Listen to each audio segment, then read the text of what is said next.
On passe des années à apprendre l'anglais. On va même jusqu'à apprendre la littérature anglaise. On apprend le present continuous, le past continuous, le present perfect simple continuous. Je sais toujours pas ce que c'est. On voit toutes les prépositions du monde. 10 années d'études. On débarque dans un pays qui parle anglais. Excuse me, where is the Museum of Art? Sorry, mate, I don't understand nor speak your language. But if you're looking for public toilets, it's just over there. Thank you. Il y a un problème. Et dans cette vidéo, on va parler de l'apprentissage de l'anglais, mais surtout, je vais te montrer comment moi j'ai réussi à devenir bilingue, alors que, honnêtement, c'était pas gagné. C'est marrant quand on y pense. À la naissance, un bébé arrive à apprendre 3 à 4 langues en même temps. C'est d'ailleurs comme ça que tu as appris à parler français. Donc a priori, la méthode, la technique du bébé, elle fonctionne plutôt pas mal. Et par la suite, on passe 10 années à apprendre l'anglais par exemple, et on n'arrive pas à aligner 2 mots. Alors est-ce que ça veut dire que ce qu'on fait à l'école est totalement inutile et totalement faux ? Pas forcément. Je pense qu'il y a de très bonnes choses, mais il manque quelques éléments fondamentaux, et c'est ce qu'on va voir dans cette vidéo. Alors si on fait rapidement une petite comparaison entre la technique du bébé et ce qu'on fait à l'école. Le bébé, comment est-ce qu'il apprend une langue ? Eh bien, il entend simplement des sons, et il essaye de reproduire ces sons pour des choses dont il a vraiment besoin. Papa, maman, manger, etc. Et donc à l'âge de 4 ans, il ne sait ni lire ni écrire, mais par contre, il arrive plus ou moins à parler parfaitement une langue. À l'école, on nous apprend surtout du vocabulaire, c'est très visuel, et ensuite on nous donne plein de règles de grammaire afin de comprendre comment la langue fonctionne et comment l'utiliser. Le résultat, le bébé, lui, il est dans un nouveau monde, il est dans un contexte et tous les jours, il essaye de reproduire les sons qu'il entend pour sa propre survie. À l'école, on est assis sur un banc dans une salle fermée et on nous demande d'apprendre une langue dont souvent on ne voit même pas encore l'intérêt. On nous demande parfois d'apprendre des mots de vocabulaire que même en français on n'utilise pas. Et pour rendre le tout encore plus sexy, on nous donne des dizaines de règles de grammaire avec des noms encore plus farfelus les uns des autres. Il n'y a aucun contexte. S'il n'y a aucun contexte, tu ne retiens rien du tout. Et surtout avec l'anglais, si tu te concentres trop sur l'écriture, eh bien tu vas parler anglais avec un accent français tellement fort que quand tu vas parler avec un anglophone, il ne va rien comprendre. Et avant de te donner les outils et les techniques pour progresser en anglais, je veux te parler un peu de mon expérience personnelle. Je veux t'en parler parce que tu le verras, c'était pas gagné. Je pourrais être là à simplement te dire que j'ai toujours eu beaucoup de facilité dans les langues et c'est pour ça que je peux te donner plein de techniques parce que je suis très bon là-dedans. Mais c'est pas du tout le cas. J'ai toujours été extrêmement mauvais dans les langues et au lycée, j'ai passé l'anglais et l'allemand avec une moyenne tout juste suffisante. Ce qui fait que quand je suis arrivé à l'université, mon niveau était vraiment nul. J'arrivais à lire, mais mon vocabulaire était pas très grand parce que j'étudiais uniquement pour les interros et j'oubliais absolument tout ce que j'apprenais. Ma compréhension orale, c'était une catastrophe. Dès qu'un anglophone parlait, je n'arrivais pas à discerner les mots, je ne comprenais rien du tout. Et parler, c'était encore plus catastrophique parce que je suis quelqu'un d'assez introverti. En classe, je ne parlais pas à part quand j'étais obligé de le faire parce qu'il y avait un oral. Donc j'avais littéralement aucune expérience. Et pour la petite anecdote, je me rappelle pendant un cours à l'Uni justement, le prof avait passé un tout petit documentaire en anglais et je me rappelle très bien être assis devant ce documentaire et m'être dit mais comment ça se fait que j'ai passé plus ou moins 10 ans à apprendre l'anglais et je ne comprends rien à ce foutu documentaire. Et là, tu commences à avoir des regrets parce que tu es en bachelor à l'université et tu te dis si j'aimerais partir en échange en troisième, eh bien il me faudra un test de langue, le TOEFL ou un GMAT. À l'époque, moi je voulais travailler en finance, le meilleur endroit où travailler en finance, c'est Londres. Je savais aussi qu'au master, les cours seraient en anglais et que si je voulais accéder à certains masters, eh bien, il y aurait des examens d'anglais. Enfin bref, à ce moment-là, je me suis dit c'est bon, j'ai raté ma vie. Et pourtant, during my third year bachelor, my English was very poor. I was very ashamed of speaking English. 3 years later, I completed my master's degree entirely in English, and I have also written my master's thesis in English. I still have a French accent, but that does not prevent native English speakers to understand me when I speak. Today, I can read books in English, watch movies in English without using subtitles. I am not ashamed anymore. I now really enjoy speaking English. Now, I am going to show you how I managed to do it. Alors, commençons tout d'abord avec une bonne nouvelle. La bonne nouvelle, c'est que ce que tu as déjà appris en anglais n'est pas inutile. Tu as certaines bases, tu as un peu de vocabulaire, tu as déjà de quoi commencer. Et crois-moi, finalement, on n'a rien à envier au bébé. Le bébé, il essaie juste de s'en sortir. Nous, on est quand même un peu plus intelligents et je pense qu'on peut faire mieux que le bébé. Voici ma petite théorie concernant les langues qui s'applique d'ailleurs à toutes les langues. Imagine que parler anglais, c'est la même chose que savoir nager. T'es au bord de la piscine, et là, on t'apprend les techniques de natation. Les techniques de natation, eh bien, c'est de la grammaire, c'est le vocabulaire. Et ça, c'est pas si bête, parce que ça te donne des raccourcis. Ça te permet de savoir comment fonctionne la langue, ça te permet d'apprendre beaucoup plus rapidement. Mais imagine maintenant qu'on nous apprend pendant 10 années les techniques de nage sans jamais se mouiller. 10 ans plus tard, on te jette à l'eau. Qu'est-ce qui va se passer ? Eh bien, tu vas couler parce que tu n'as jamais mis en pratique ce qu'on t'a appris. Tu dois impérativement te baigner régulièrement. Tu dois pratiquer ce que tu as appris de manière manière régulière. 95% d'entre nous, on fait exactement l'inverse. On apprend la langue, on ne parle jamais, on ne pratique jamais. Et évidemment, le moment venu, quand on doit parler anglais, eh bien, on est totalement déstabilisé. Pourquoi 95%? Parce qu'il y a le 5% restant qui s'en sort. Les 5% restants, ce sont les gens, par exemple, qui sont partis une année en échange durant le lycée, dans une classe américaine, par exemple. Tous mes amis qui ont fait ça sont revenus parfaitement bilingues. Ou alors le 5% des gens qui participent tout le temps en classe. Et tout ça, c'est dommage parce que le combo théorie et pratique est extrêmement puissant, encore plus puissant que la technique du bébé. Tu t'en doutes, mon premier conseil, c'est de partir. Pars dans un pays anglophone. Tu as étudié plusieurs années l'anglais, tu as assez fait de théorie. Ça ne sert à rien de rester confortablement chez toi à apprendre encore plus de vocabulaire. Tu ne peux pas éviter le jour où tu vas enfin devoir parler. Dis-toi qu'en anglais, avec 300 mots, tu peux comprendre 65% des écrits. Et à l'oral, c'est encore moins. Donc tu connais assez de l'anglais pour pratiquer et partir à l'étranger. Alors concrètement, qu'est-ce que tu peux faire? Si par hasard tu regardes cette vidéo et que tu es encore au lycée,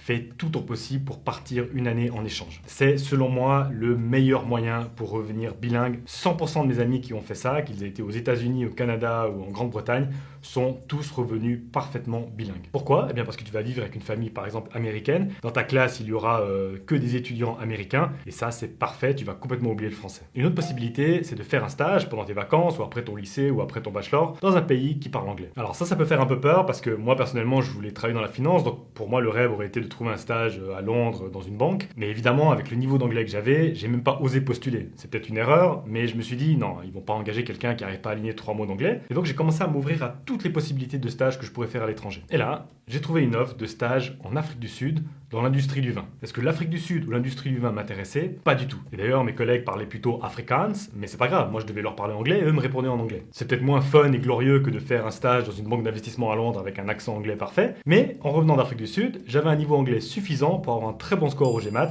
et être accepté dans le master de mes rêves. Donc l'important c'est de parler, c'est de pratiquer, même si c'est pas le scénario parfait, vas-y quand même parce que tu vas revenir totalement changé. Si tu es à l'université, tu peux bien entendu partir en échange durant ton bachelor. Petite mise en garde cependant, c'est beaucoup moins puissant que de partir durant une année de lycée. Pourquoi? Parce que quand tu fais un Erasmus par exemple, eh bien, il y a énormément d'autres Français qui partent aussi. Et donc souvent, les Français restent entre Français et quand tu reviens, tu n'as absolument rien appris. Alors c'est quand même mieux que rien parce qu'il y a d'autres étudiants internationaux et souvent tu vas parler anglais avec eux. Donc à choisir, je n'hésiterai pas, mais sois juste prudent à ce niveau-là. Et une dernière petite chose en parlant de partir et de parler anglais, souvent au début, on n'ose pas parler anglais parce qu'on est très gêné. On sait qu'on a un gros accent, on ne sait pas du tout comment on se débrouille et on préfère ne pas parler. Et pour la petite anecdote, quand j'ai fait mon Erasmus à Berlin pendant ma 3e année de bachelor, j'avais un cours en anglais. Et à un moment donné, on devait lire à haute voix un passage d'un texte académique. Et je me rappelle, quand c'était mon tour de lire, tous les étudiants devaient se retenir de rire. Pourquoi? Parce que je parlais avec un gros accent français. Et honnêtement, c'était vraiment pas une sensation agréable. Mais pose-toi toujours une petite question. Est-ce que tu préfères passer par là, être ridicule, mais dans 2-3 ans, tu auras énormément progressé en anglais et là tu auras la classe, ou tu préfères rester introverti, ne jamais parler, et à 50 ans, tu n'auras pas du tout progressé en anglais, parce que je pense que là, tu seras vraiment ridicule. Si malheureusement tu ne peux pas partir, eh bien on va aborder maintenant d'autres conseils. Le deuxième conseil que je peux te donner, désolé si tu pensais éviter ça, ça ne sera pas possible, c'est de pratiquer. Malheureusement, tu ne peux pas y échapper, c'est la chose la plus importante que tu dois faire maintenant, c'est de pratiquer, c'est de parler. N'oublie pas, le bébé apprend une langue parce qu'il est dans un monde, il est dans un contexte, il n'apprend pas une langue dans un livre. Alors là, concrètement, qu'est-ce que tu peux faire sans partir? Si tu as un membre de ta famille, par exemple, qui parle anglais, n'hésite pas à lui demander si c'est possible de parler un peu anglais avec lui de temps en temps. Pareil, si tu as un ami qui parle un peu mieux anglais que toi, demande-lui si c'est possible de parler même 10 minutes en anglais avec lui. Tu peux aussi faire des tandems. Des tandems, c'est quoi? C'est une personne qui aimerait apprendre par exemple le français et toi qui aimerais apprendre l'anglais et vous faites une session d'1 heure. Donc pendant 30 minutes, toi tu vas parler français et pendant 30 minutes, vous allez parler anglais. Renseigne-toi, il y a plein de tandems que tu peux faire directement à ton université. Et une dernière chose que tu peux faire, c'est simplement de trouver un prof en ligne. Et c'est justement l'occasion pour moi de vous présenter le sponsor de cette vidéo, Cambly. Cambly, c'est quoi? Cambly, c'est une plateforme qui te permet de trouver des profs en ligne dans l'anglais et leur langue maternelle. Et pourquoi j'ai accepté de collaborer avec eux? Premièrement, comme je t'ai déjà expliqué dans la vidéo, je pense que pratiquer, c'est la chose la plus importante pour progresser en anglais. Personnellement, le gros regret que j'ai avec l'anglais, c'est de ne pas avoir osé pratiquer un petit peu plus tôt. Si j'avais trouvé une personne avec qui parler même une seule fois par semaine durant quelques mois, je pense que ça m'aurait permis de débloquer énormément de choses. Ensuite, ils ont un service, un produit de qualité. Ils ont d'excellents reviews, je crois qu'ils arrivent maintenant à plus de 10 millions d'utilisateurs. Et un dernier gros avantage de Cambly, c'est qu'ils sont spécialisés uniquement sur l'anglais. Tu peux pas apprendre d'autres langues avec eux. Et ça leur permet d'avoir une offre ultra large avec des filtres. Donc tu peux sélectionner par exemple quel accent tu aimerais. Est-ce que tu aimerais un prof qui a un accent américain ou anglais. Ensuite, tu peux sélectionner selon ton niveau actuel d'anglais. Et surtout, ce qui est super pratique quand tu es étudiant, tu peux sélectionner des thèmes. Donc par exemple, si tu as HEC, peut-être que tu vas sélectionner Business English. Si tu prépares un échange, eh bien, tu peux sélectionner TOEFL ou GMAT. Tu peux même sélectionner un prof qui va t'aider pour ton entretien d'embauche. Très honnêtement, moi, ça m'a fait du bien d'utiliser leur plateforme. Pourquoi? Parce que depuis la fin de mes études, je ne parle plus trop anglais, j'ai plus trop l'occasion de parler. Et c'est vrai qu'avec le temps, on oublie un peu les sons, on a un peu plus de peine à parler anglais. Et là, ça m'a permis d'entraîner un peu à nouveau mon accent et mon anglais. Et puis, il faut le dire, il y a un côté social et fun.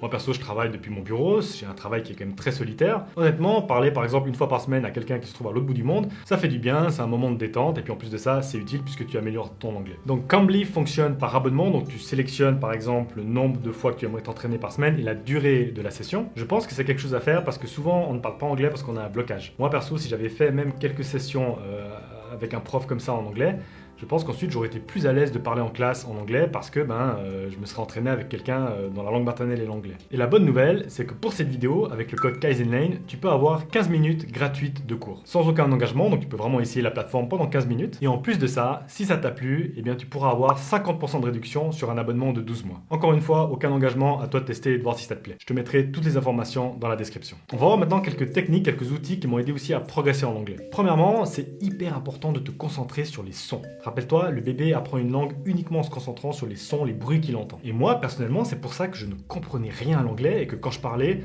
avec un accent français hyper fort parce que j'avais toujours appris l'anglais visuellement. J'avais fait un petit peu de phonétique à l'école, mais j'avais appris l'anglais avec les mots.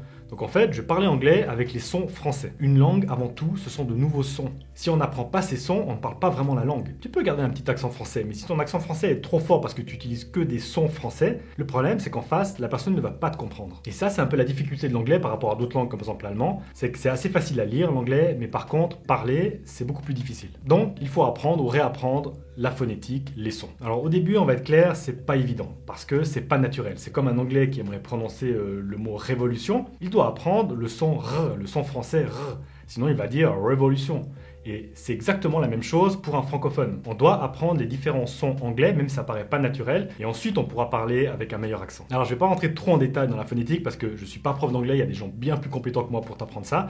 Je te mettrai d'ailleurs plein de ressources dans la description de la vidéo. Mais pour faire très simple, moi j'avais reproduit sur une feuille le tableau des consonnes et le tableau des voyelles. Pour chaque consonne et chaque voyelle, tu as un signe un peu bizarre, qui représente un son. Et les tableaux vont te montrer comment positionner ta langue et ta bouche pour prononcer ce son de manière correcte. Donc si tu prends par exemple ton tableau des consonnes, tu verras les consonnes c'est ce qu'il y a de plus facile, la plupart sont très similaires au français. Tu as par exemple ce son qui est souvent utilisé quand on voit TH, et donc tu sais que ce son c'est pas this, mais c'est this. Et ça, tu as des profs qui vont t'expliquer comment placer ta langue, tu dois mettre la langue un peu en avant et la retirer, afin de bien prononcer le mot this et pas this. Le tableau des voyelles, là c'est plus complexe, mais c'est ça qui fait qu'on a souvent un gros accent français. Ce signe-là, par exemple, représente le A de father, et comme tu peux le voir, pour prononcer ce son, il faut que la langue soit à l'arrière et la bouche ouverte. Et donc tu vas pas dire father, mais plutôt father. Tu as par exemple ce signe qui représente le OU dans par exemple food. Et pour prononcer ce son, tu dois mettre ta langue en arrière et la bouche plus ou moins fermée. Food, et pas food, mais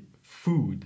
Ouh. Chaque fois que tu peines un peu avec un son, fais une recherche sur YouTube de la phonétique et tu auras des profs d'anglais qui vont t'expliquer exactement comment prononcer correctement le son. Du moment que tu maîtrises ces différents sons, ensuite, dès que tu apprends un nouveau mot de vocabulaire, eh bien, dessous, tu notes la phonétique. Si tu n'es pas sûr de la phonétique, tu peux simplement aller sur un dictionnaire comme Ponce et puis là, tu as la phonétique à côté de chaque mot. Et donc maintenant, chaque fois que tu as une flashcard, au lieu de simplement voir le mot père, father, tu vas plutôt te concentrer sur la phonétique. Père à father. Et là, déjà, ton niveau d'anglais a drastiquement augmenté. L'étape suivante, c'est d'intégrer ces différents mots dans une phrase. Et là, on va être clair, c'est la chose la plus complexe en anglais. Moi-même, je galère encore beaucoup parce que chaque phrase en anglais est différente et chaque phrase est chantée de manière un peu différente. Et pour arriver à parler exactement comme un anglais, eh bien, il faut juste de l'entraînement. Il y a un excellent exercice que tu peux faire. Tu prends une phrase en anglais. Tu peux d'ailleurs directement trouver des phrases sur le dictionnaire Ponce. Là, il y aura la phonétique plus la prononciation. Tu notes ta phrase en anglais, tu notes la phonétique et tu demandes à quelqu'un qui parle bien anglais de lire cette phrase. Et tu enregistres cette phrase. Et toi, ensuite, tu t'enregistres et tu essaies essaye de parler avec la bonne phonétique et avec la bonne mélodie. Ça, c'est un exercice super puissant. Tu as la phrase par exemple « Peter's in the team ». En anglais, tu vas pas dire juste « Peter's in the team ». Parce que là, nous, tu parles avec une mélodie française. En anglais, va plutôt dire « Peter's in the team ». Et ça, tu peux le maîtriser uniquement en répétant plein de fois. Un deuxième exercice que tu peux faire, c'est l'écriture. Je pense que c'est l'exercice le plus utile qu'on faisait à l'école. Pourquoi? Parce qu'à nouveau, là, tu mets en pratique. C'est beaucoup plus facile de retenir un mot quand il est dans un contexte. D'ailleurs, j'en ai déjà parlé dans une vidéo, les experts de la mémorisation utilisent ce qu'ils appellent les palais de la mémoire. Pour retenir énormément de mots, ils s'imaginent un espace